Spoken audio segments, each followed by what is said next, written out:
نحمدہ و نصلی علی رسولہ الکریم اما بعد فاعوذ باللہ من الشیطان الرجیم بسم اللہ الرحمن الرحیم۔ محترم حضرات، آج ہم اس ہستی کا ذکر کرنے جا رہے ہیں جو کربلا میں جسمانی طور پر بیمار تھی لیکن روحانی طور پر امت کا امام، ولایت کا چراغ اور صبر کا بہار تھی۔ جی ہاں، یہ ہستی حضرت امام زین العابدین کی ہے، جنہیں تاریخ نے سجاد، بیمار کربلا، وارث سجادہ اور آہ و بقا کے امام کے القابات سے یاد کیا۔ آپ کا اسم گرامی علی بن الحسین، کنیت ابو محمد، لقب زین العابدین، سجاد، سید الساجدین۔ آپ کی ولادت باسعادت 38 ہجری مدینہ منورہ میں ہوئی۔ والد گرامی امام حسین رضی اللہ تعالی عنہ اور والدہ ماجدہ حضرت شہر بانو رضی اللہ تعالی عنہا ایرانی بادشاہ کی بیٹی۔ معزز سامعین، جب کربلا کے میدان میں ایک ایک کر کے بنی ہاشم کے چراغ گل ہوتے گئے، جب چچا عباس، بھائی علی اکبر، چچا زاد قاسم اور آخر میں بابا حسین بھی شہادت پا گئے،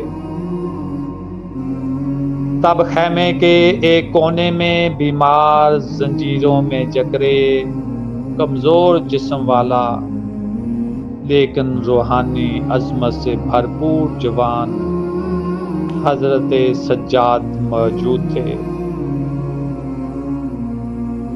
حضرت سجاد کو قتل نہیں کیا گیا کیونکہ یزید چاہتا تھا کہ اہل بیت کو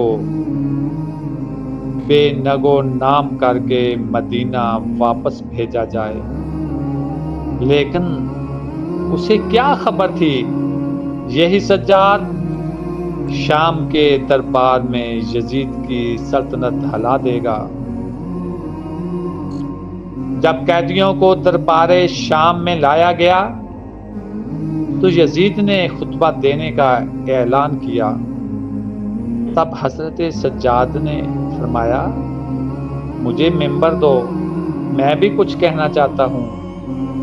اور پھر جیسے ہی ممبر پر تشریف لائے، فرمایا، ہم وہ گھرانہ ہیں جن کے دروازے پر آیت تطہیر نازل ہوئی، ہم وہ ہیں جن پر درود فرض ہے، ہم وہ ہیں جن کے بغیر دین مکمل نہیں۔ اور فرمایا، اے یزید، میرے نانا وہ محمد مصطفیٰ صلی اللہ علیہ وآلہ وسلم ہیں جن پر تو اور تیری سلطنت بھی درود بھیجتے ہو۔ یہ کلمات ایسے تھے کہ شام میں رونے کی آوازیں آنے لگیں اور لوگ یزید سے نفرت کرنے لگے۔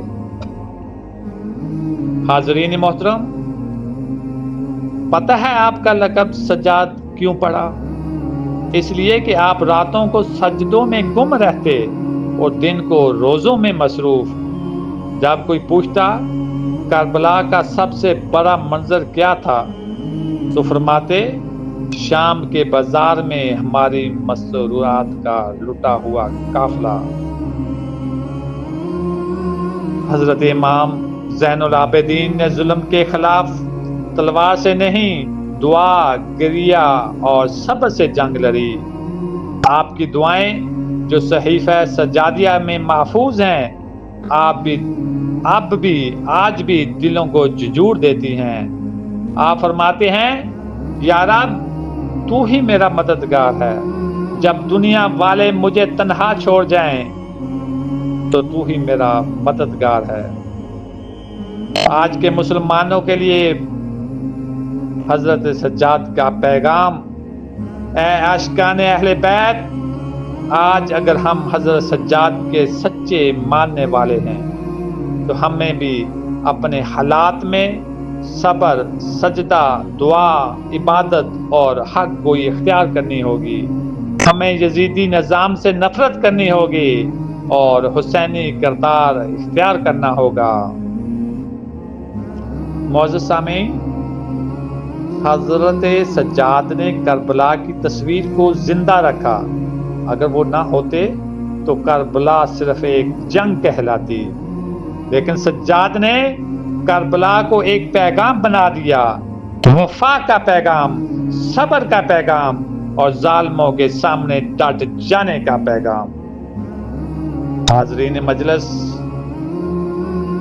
ہاتھ اٹھائیں اور دعا کریں، یا اللہ ہمیں امام زین العابدین جیسا صبر عطا فرما، ہمیں سجدے کی لذت عطا فرما، ہمیں اہل بیت کے ساتھ زندہ، حق کے ساتھ موت عطا فرما، آمین بجاہ النبی العالمین۔